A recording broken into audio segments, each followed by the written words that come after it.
Well, coming into tonight, ladies and gentlemen, when I parked my car outside the gym, walked into Pfeiffer Gymnasium here on the campus of Notre Dame High School, I knew that it was going to be a good one. I knew that Signal and Notre Dame are two teams that really know each other, like to compete against each other, and I knew it was going to be a contest. What I didn't know, however, was that Tyler Bird was going to have a tremendous performance, going to throw up NBA Jam-type numbers, had 3 tremendous dunks on the night, and really kind of put his stamp on the game, if you will. But we're going to just jump right into it now with our post-game wrap-up, coming to you from Notre Dame High School here at Pfeiffer Gymnasium, where both Notre Dame squads were able to squeak away 1-point victories by both the girls and the boys. The girls finished earlier with a score of 54-53. Mimi Seiler is somebody we'll kind of key on here in a little bit. Didn't really show up in the scoring sheet, but really a tremendous impact. Showed up when it mattered. Showed up when it mattered. A tremendous impact on Miss Mimi Seiler. And on the boys' side of things, just ended moments ago, 63-62. Something that a game that Signal Mountain really had to come back and fight for. Really struggled throughout the entire going, but really a very close game on both sides of things. Here from Notre Dame High School, I'm Taylor Ellis. This is John Neal. We thank you so much for joining us here for our post-game coverage. If you listen to us on our live broadcast, thank you even more. We were here for both the girls and the boys' games, giving you our play-by-play, if you will. And, John, I'm going to throw it to you here. We watched the girls' game earlier. We'll start with the girls like we often do. What is something that you can take away from a 54-53 win, a game that was at times very, very difficult for one team to separate themselves from the other? What is something that you can take away for the Lady Irish getting a quality win at home, advancing and past Signal by 1 point? Well, coming in tonight, both teams were 7-1 in district play. Notre Dame's one loss was to Signal Mountain earlier in a 39-38 point loss at Signal Mountain. So now them coming out and then the Lady Irish getting a 1 point victory here at home, a lot of similarities in that game. However, a team that has been riddled by injuries continued to fight tonight. It showed a lot of grit. I'd not necessarily lost faith in the Lady Irish. Okay. I just didn't see that without some of those key players, some motivational leaders like an Annie Ripper who's blown out her knee. I hope her with a fast recovery. Talked to her and her mom. She said she's going to be back for AU, so that's good to see. But it's how can they put it together? How can they put mix and match peaches? Adia Colvin coming back from an ankle injury. Morgan Cantrell's kind of been banged up. Miss Kiana Beeman, she's had a thumb injury, so they're crippled with injuries, and that was something that Wes Moore talked to me about in preseason. Was talking about we can be pretty good if we can put it together and stay injury free. Well, they've got it all together tonight. They continue to fight. Got out to a big lead. Kind of slipped late because that's what Signal Mountain does. We'll get to that. Signal Mountain, they make runs in the second half, and when they did that, it showed true grit after having a 3-pointer made by Signal Mountain at almost the end of the game. With 1.9 seconds left, Miss Mimi Seiler hits the game winner layup because they were distracted by some other players. So a role player stepping up in the big stage. Clutch basket there at the end. Clutch baskets. That was great. So the biggest thing to take away is for the Lady Irish is they're still real. They're still respected. They're still here to play, and they take over that number 1 spot in the district. So I really liked what they did both offensively and defensively tonight, going from the high post to the low post. Miss Allison Hoffner, Miss Kiana Beeman. That was good. And once you see those players develop and they have other players around them develop, it's a good team, a very good team, a very deep team to continue their pursuit for that district championship. And don't forget Miss Adia Colvin connecting from behind the arc multiple times, really heating up in the first half. But give Signal all the credit.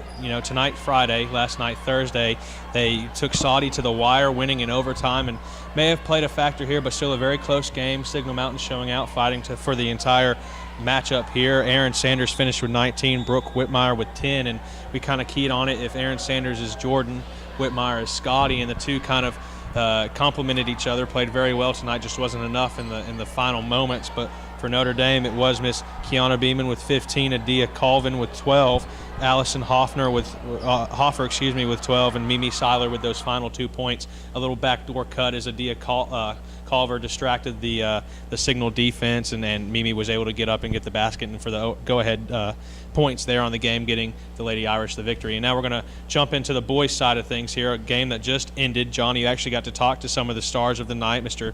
Tyler Bird, Mr. A.J. Flemister, Mr. Keely Green. And all three of those gentlemen, with Tyler Bird with 27 leading his squad, A.J. Flemister with 14, Keely Green with 17, contributed to a 1-point victory, a 63-62 victory here in the final moments. Really, Tyler Bird contributing from the free throw stripe, I believe 12 straight or so odd from the charity stripe there at the final moments. But talking to those three gentlemen here moments ago, what is something you can take away from their character, the play that they showed tonight, something that you kind of like from those three gentlemen? Well, you could tell that the chemistry has come alive for this Notre Dame team. They've won 5 of their last 6, losing to Cleveland a couple nights ago.